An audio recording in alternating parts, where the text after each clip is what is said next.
want to say? Yeah, no worries. Here, I'll try to blind into the wall. Move this a little bit closer.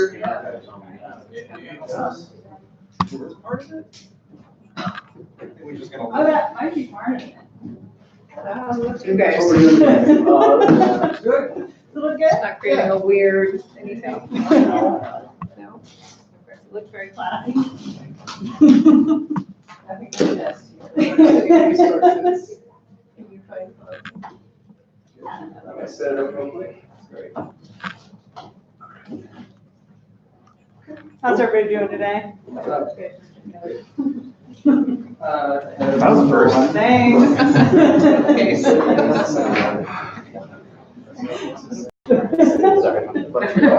I won't look up.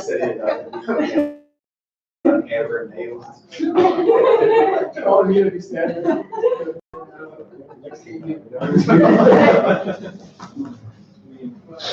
Oh, man, they probably asked for perfect set. I'm like, oh, no, not again. And then meanwhile, I'm like walking to the students. Sorry.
Well, yeah. Well,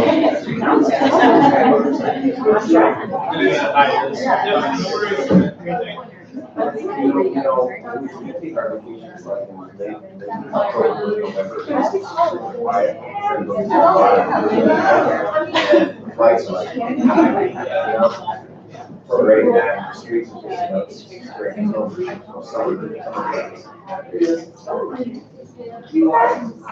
Oh,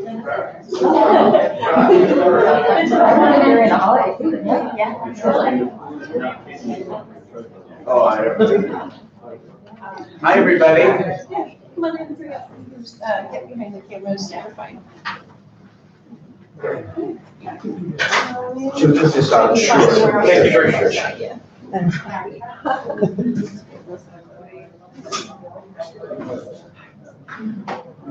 Can we get the door, please? Just- Yeah. Were you coming in on this?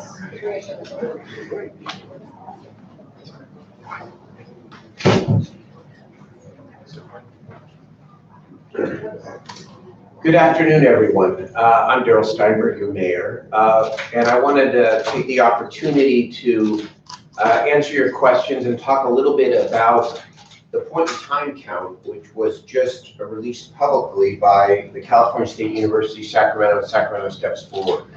First of all, let me allow me to compliment in the most sincere way the work of both Sac State and Sacramento Steps Forward, because this was the most comprehensive look at homelessness that we have ever had in our county. The prior point in time counts were good efforts, but they weren't nearly as thorough as the report that has been produced today. And so there are three key points that I want to make here today that I think represent the three top lines. The news today is both, so there's no celebration here. It's obviously a recognition that Sacramento State and Sacramento Steps Forward reports that chronic is down, and chronic homelessness among the unsheltered is down 7%. How is chronic homelessness measured? It's those who have been out on the streets for a year or more. And so how do we reconcile the 19% increase with the 7% decrease in unsheltered chronic homelessness? Number one, it tells us that the beginnings of our strategy to invest real resources into what we call assertive outreach, whole person care, to get to the people out on the streets who have been out there for a long time, to match that with low barrier triage, pets, possessions, and partners like we did over Railroad Avenue, to invest to scale in these strategies, which we plan to do in Sacramento, actually brings results. Because people who've been out on the streets for a long time don't want to remain homeless. They may be resistant in the short term to treatment, but if we interface with them where they're at, and we offer them the right kind of shelter, they will, in fact, come indoors if we have the beds. The second lesson to me is that we have a housing crisis in California and in Sacramento. Why is it that so many more people are becoming homeless while we're reducing the number of chronically homeless? It's because of the affordability crisis. It's the fact that too many people who are housed are living on the edge. Too many people who have been housed and fragile are becoming fragile and unhoused. I'm hopeful because we just made a decision as a city to set aside $100 million out of our new Measure U resources for the first of its kind in Sacramento Housing Trust Fund. We need to put those resources to work, and we need to put them to work as quickly as possible so that we can increase the supply and the types, and that's a key point, the types of affordable housing. We can't afford $500,000, by the way, subsidy per unit anymore if we're going to deal with the volume. We need to re-engage around the issue of efficiency homes and around homes that provide real shelter, dignity to people, but aren't necessarily the traditional home we think of that costs way too much money if we're going to get at the numbers of people who we need help. Finally, there was a third key takeaway here, which I think belies the stereotype which we often hear around these sets of issues.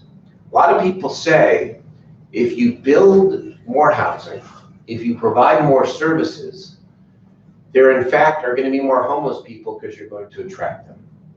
Well, first of all, recognize before I became mayor and we started in this direction, between 2015 and 2017, unsheltered homelessness increased well over 80%. This survey did a count of how many of the people homeless in Sacramento County are from Sacramento County. The number is not 40%, it's not 50%, it's not 75%, it's 93%. 93% of the people are from Sacramento County. So we need to take care of our own here. And we need to do so aggressively and assertively. This report is sobering again, but it does provide affirmation for me to say that we must not only continue what we have begun, we have to elevate it. We need to get to 800 triage shelter beds and move people in and out on an average of every 4 to 6 months so we can get thousands of people off the streets and through.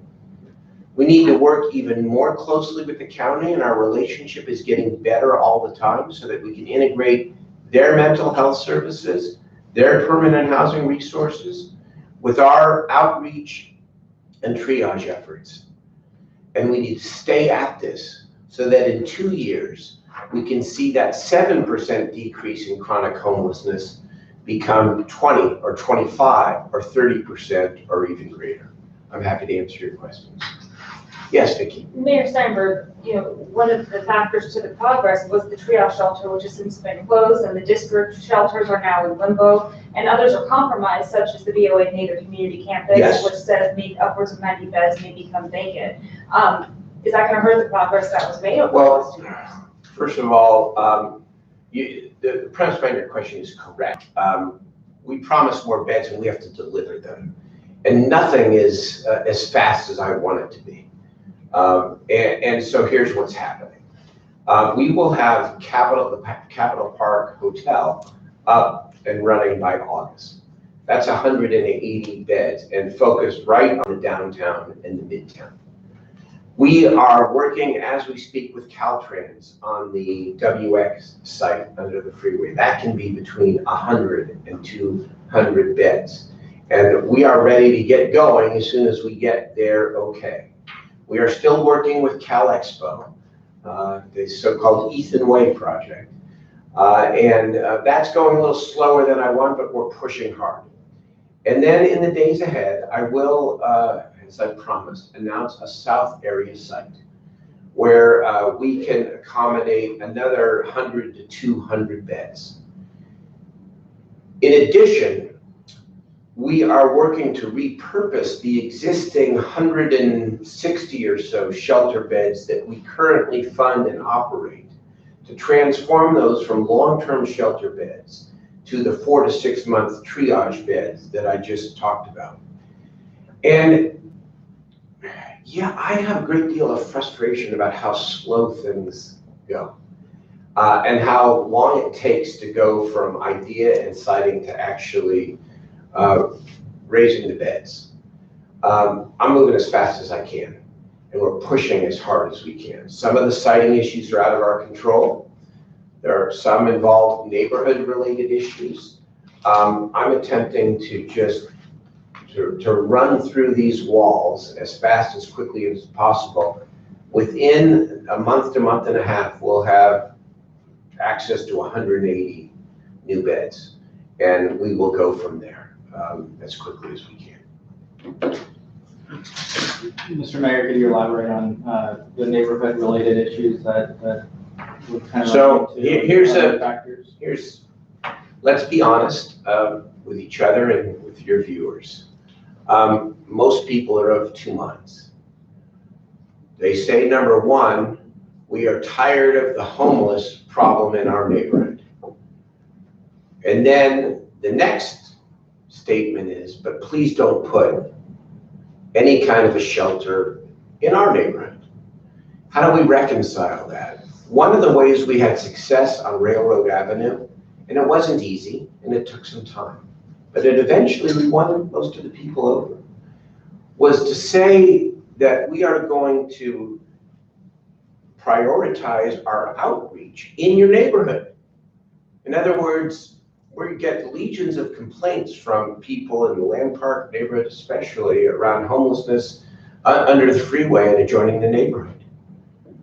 When we build that shelter, when we get the Caltrans land under the freeway, our first priority is going to be to reach out to the perimeter of that shelter and where those people are. And so we have to keep working with, we have to be forceful and break through some of the concerns. We can't take no for an answer, and we won't, while we work with people.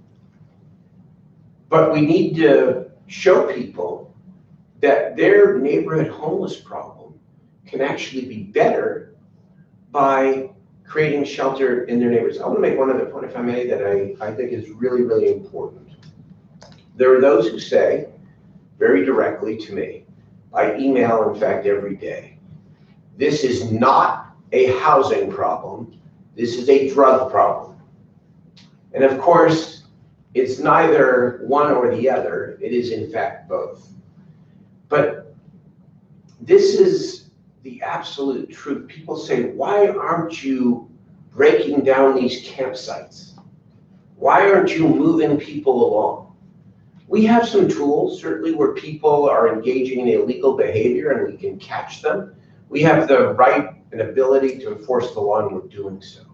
But in terms of the camping issue itself, this is what the courts have said. The Ninth Circuit District, the so-called Boise case, until you build the capacity around shelter beds, you can't tell people they can't camp, period.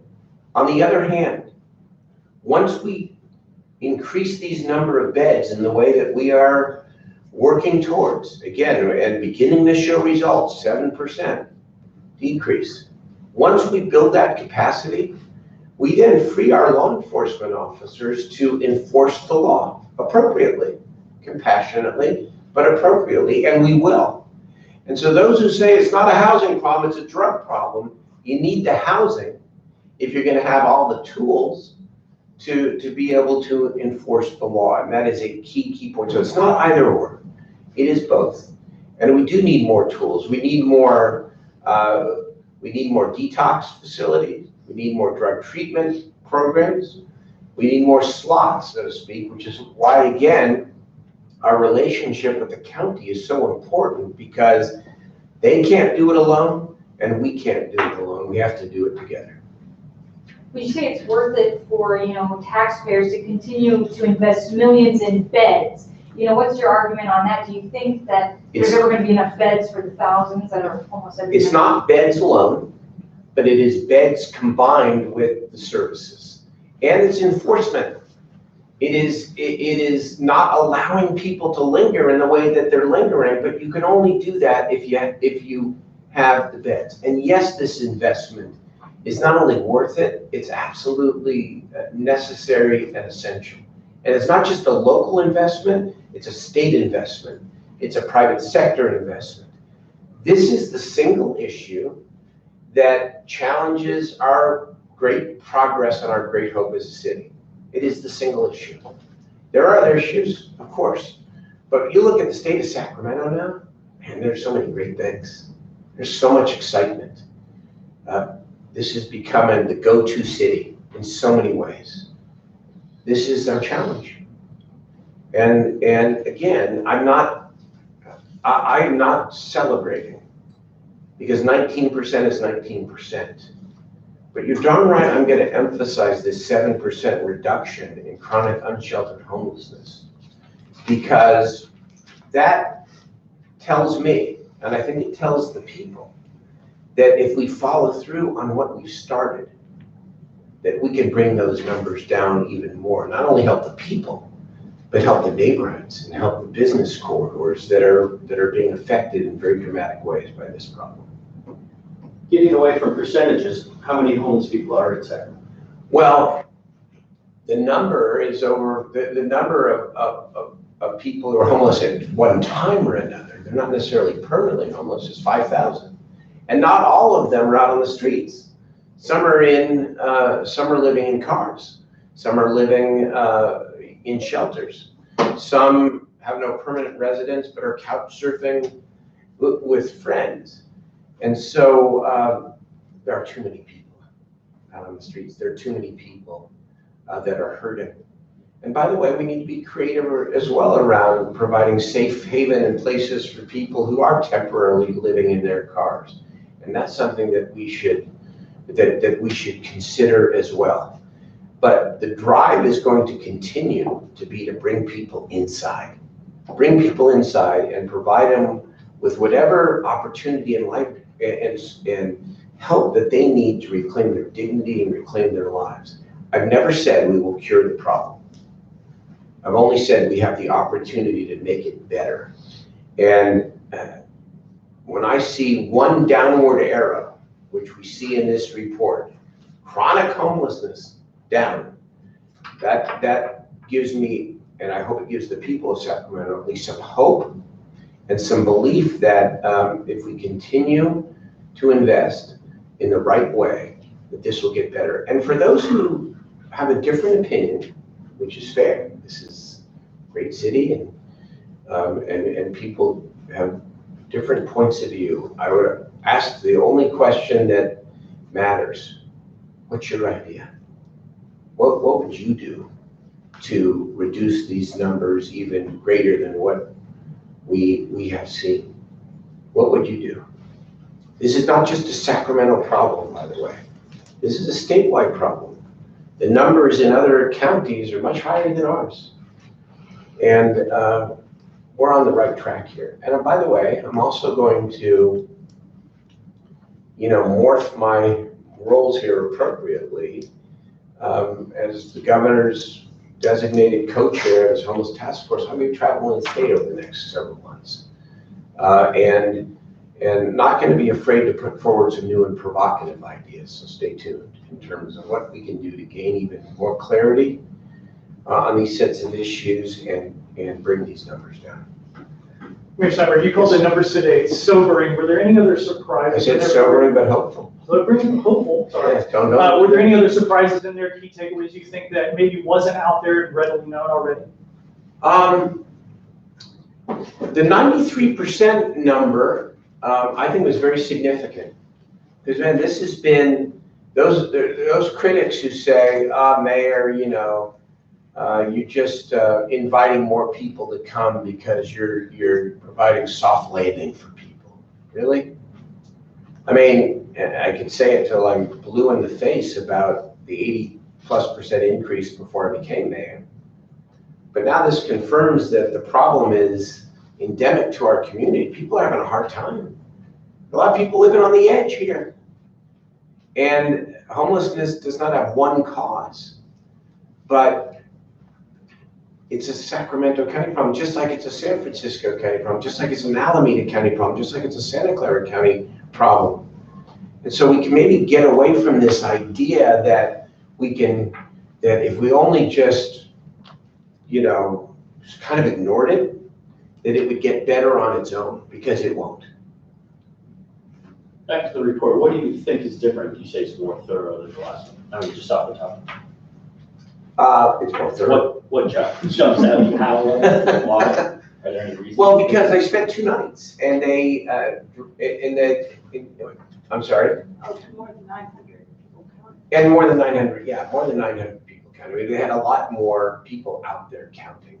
Think about this task, by the way. This is not an easy thing to do, to go out and find people. How do you know every place to look?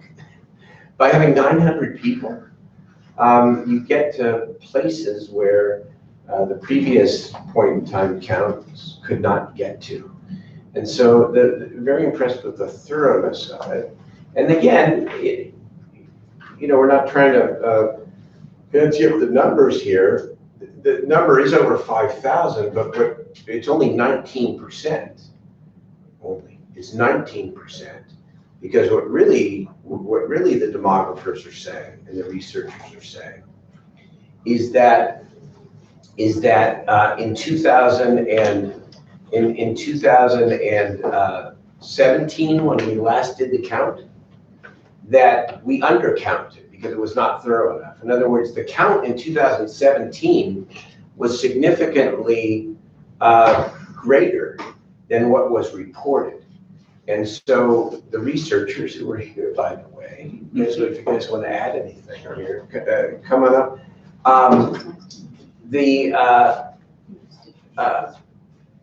What they're saying is that the numbers were actually higher in 17. And so apples to apples, it's a 19% increase. And again, have I said this? A 7% decrease in unsheltered homelessness among the chronically homeless, those who've been out on the street for a year or more, who are the most serious problem, if you will, in terms of the impact on neighborhoods. Anyways, please.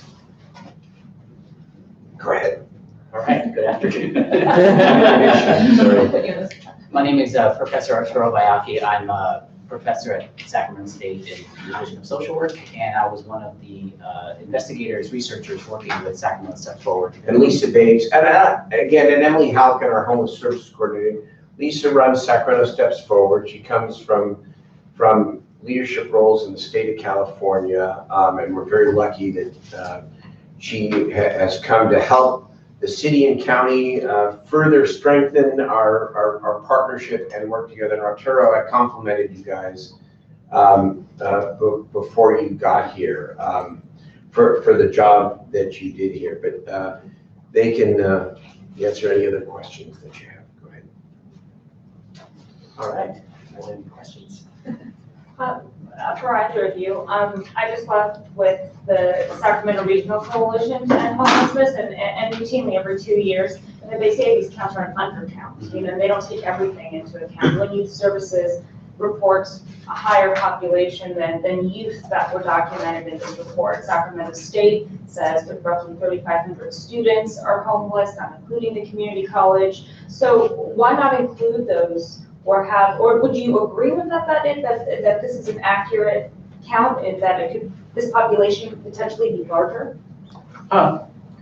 Well, yeah, obviously, no count is going to be perfect, and we're always going to miss some folks. That being said, I do think this is one of the more accurate counts that we've done in the past. And I say this because we did a lot of sampling throughout the county. We did this over 2 nights. We covered almost 3 times the area. We had 900 volunteers. We did some statistical extrapolation to estimate areas we didn't go into. You know, you spoke about the percentage of Sacramento State students that are experiencing homelessness. I mean, I think those figures are correct, but that's over a year. And so our estimate's really about who's experiencing homelessness tonight. And so if you take our number of 5,500 roughly, that translates to about 10 to 11,000 people experiencing homelessness. Are there people that we're missing? Yes, probably. But our data is much more in alignment with the rest of the state now. The thing about California is that we have a lot of people who are sleeping outdoors. That's kind of the thing that makes California unique, unfortunately, is the percentage of people sleeping outdoors. In California, that's 69%. We estimated this year at 70%. So we're a little bit closer. I mean, that's not necessarily good news, but it means, at least for a researcher, it's more accurate than it was before. It definitely is not good news, by the way, when New York City has 4% of its homeless population unsheltered, just as a contrast. So we got work to do, not just as a city and a county, but as the best state in the union. 2/3 of the homeless people struggling or living out on the street. Unacceptable.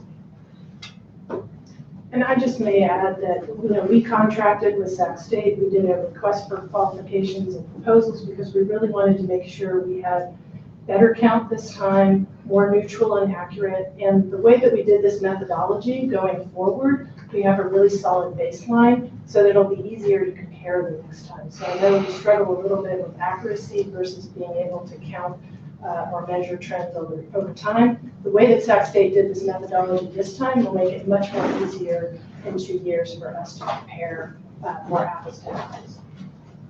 How about we just, all stipulate and agree that there are way too many people out there that are suffering and hurting.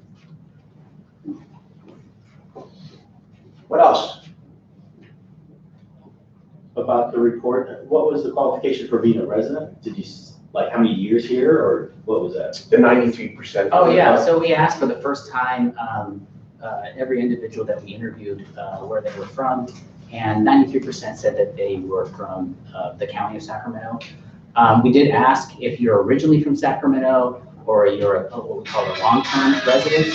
Long-term residence is anybody who's lived in Sacramento for over a year. 7% of people said that they had moved to Sacramento within the past year. Of that, we also asked if they were homeless before they came to Sacramento, and about half of that 7% said they were homeless. The other half said that they became homeless once they were here. Oh, so 3.5%. And that's, let's clarify. 3.5% of the total count came to Sacramento, I guess, to take advantage of our services or for whatever reason. Thank you. Thanks, everybody. The names of the two. Professor Arturo Bayaki? And, Lisa Bates with Sacramento Steps Forward. okay, now trust me, spell your name again. Yeah, it's Arturo, A-R-T-U-R-O, Bayaki, B-A-I-O-C-C-H-I.